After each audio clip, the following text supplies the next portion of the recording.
এক ছেলে গাছ থেকে আম চুরি করে খাইছে। তখন সেই ছেলেকে এলাকার লোকজনেরা হুজুরের কাছে ধরে নিয়ে এসে বলছে, হুজুর এই আম চোরের বিচার করে দেন।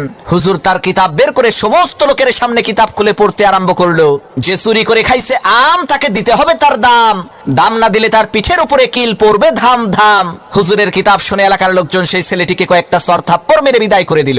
আল্লাহর কি কুদরত, কয়েকদিন পর সেই হুজুরের নিজের ছেলে ডাব চুরি করে খাইছে। তখন এলাকার লোকজন হুজুরের কাছে এসে বলছে, হুজুর মানুষের ছেলে আম চুরি করে খাইছে দেখে বিচার করলেন, এখন আপনার ছেলে তো ডাব চুরি করে খাইছে, বিচার করেন তো দেখি।